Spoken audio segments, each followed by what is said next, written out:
Hey, Gabrielle.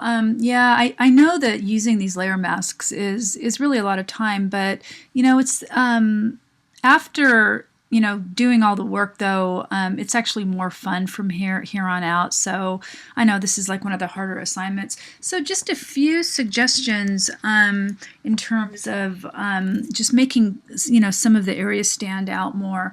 And one thing that I always suggest is if you select all the, let me move this up a little bit though so you can see what I'm doing. If you select all these layers and then you click down here, it'll put them all in a folder. So then what's really cool is then you can, I see, they're all in that one too. So let's see. Oh, you already did your folder thing though, so that's fine too. So anyway, you could even put all of these in then another folder if you wanted. I mean, you don't have to do it, but I mean, the good thing is then, if you want to move the whole thing, you can move it. You could scale it if you want. You can make it bigger or smaller. You can do all kinds of stuff with it. So, just some advantage.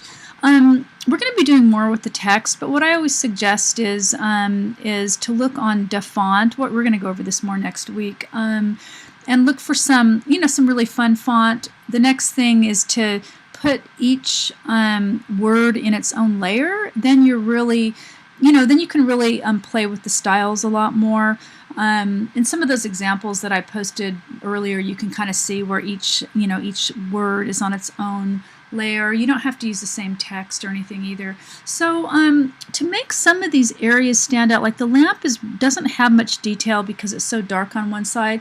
You can try doing it's there. You could try doing levels adjustment. Let's see, it's that one. So you can try to do that and see if it can bring out some more detail. Yeah, you can see there's more detail coming out now. It's affecting the layer under it too, so I'm going to clip it. So again, let's see. You can also just play with these two because they're really great actually. But again, you can get it to where you want it, so it's not, you don't use some, lose some of the contrast. So let's see if that makes a difference. Let me clip it because I don't want it to, well, I don't know.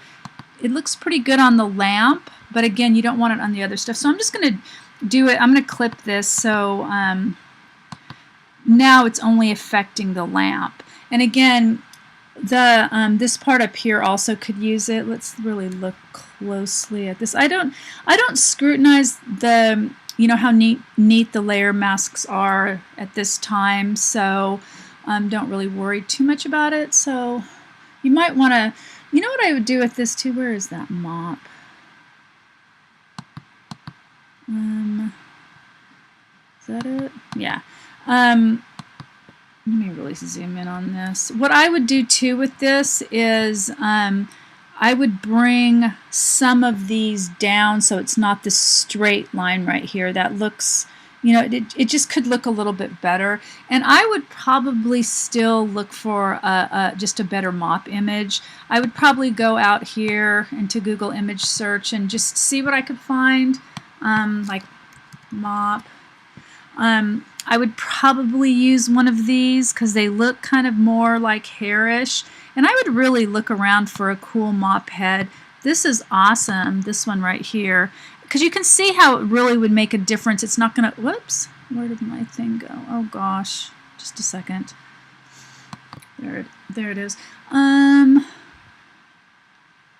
This one looks okay. Anyway, you can really do a little bit of research on it. You could also, these are super cheap if you wanted to buy one and take a picture of it. Then you could really move it around the way you wanted it.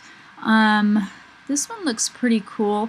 But again, if you can find something on here, that one looks pretty cool. And be sure if you do, like I think I already mentioned this, like if you mouse over, you can see that that's 1839 pixels. That's a great big size. That would really work out because it's just, oh, this is a really pretty cool one. You can also do stuff with it to make it kind of, separate it and so on. But again, I think that could really look cool. But again, that's, it's your choice. But I just think it would contribute more to the success of the piece. Let's see if we do anything with that though in terms of making that stand out a little bit more. And again, yeah, you can see it shows up a lot more, but again, there's the details. It's, you know, I just think it could have more detail. It's pretty dark, and you can also see that the lampshade too is having a few issues with the pixelation right here. You know, I'm not sure what this is.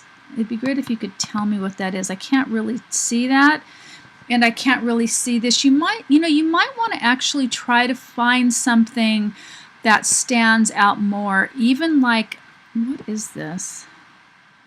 Can't really tell. You could even try something like a fan blade. That could actually look pretty cool too. Again, fan blade in Google image search.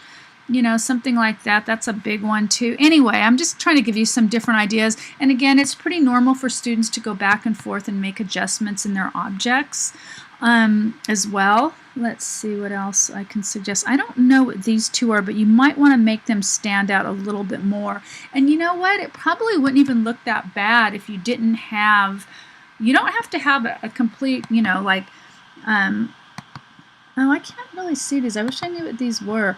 You know, you can move these down even, let's see.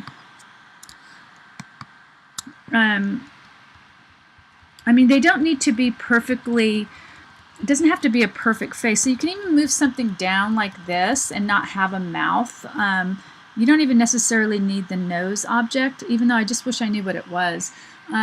So again, with the lamp shade, let me see here. You may also want to consider finding a lampshade that was a little bit cleaner and clearer. Oh, that's really a cool one, but that's really low resolution, but something like that's really cool.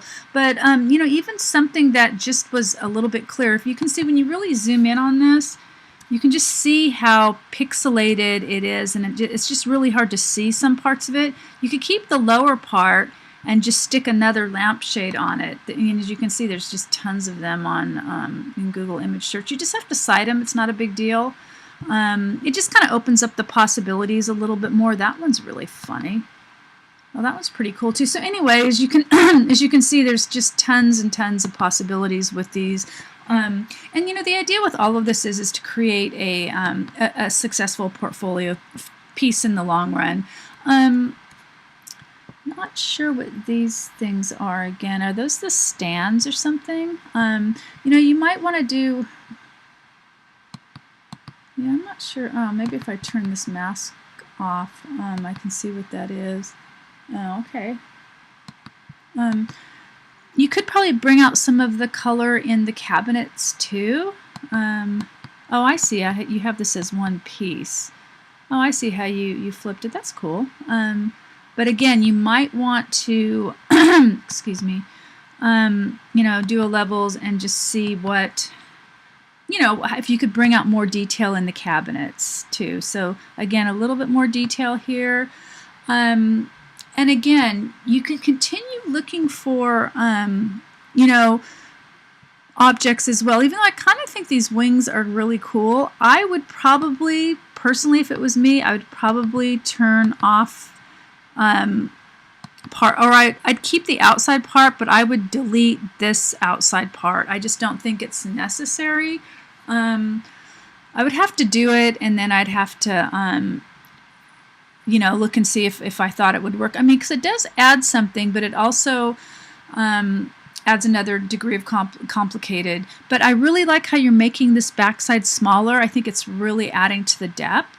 You know, and you can continue working with the placement of, you know, you know, some of these too. You can, you know, continue to rotate them, you know, move them around, you know, things like that. I mean, you know, it's all just about trying to make a, you know, a strong portfolio piece. But I think you're learning a lot about Photoshop here, and I think overall you're making really great progress. So again, let me know if you have any questions. I don't know what to say about your tool issues in Photoshop. You might want to contact Adobe. I can't really see exactly what the issue is, but or you could try resetting all the tools as well. That might help. But so yeah, continue to contact me on Hangouts. Okay, sorry for babbling on so long. Geez, it's already 10 minutes. Have a great weekend. Okay, nice job.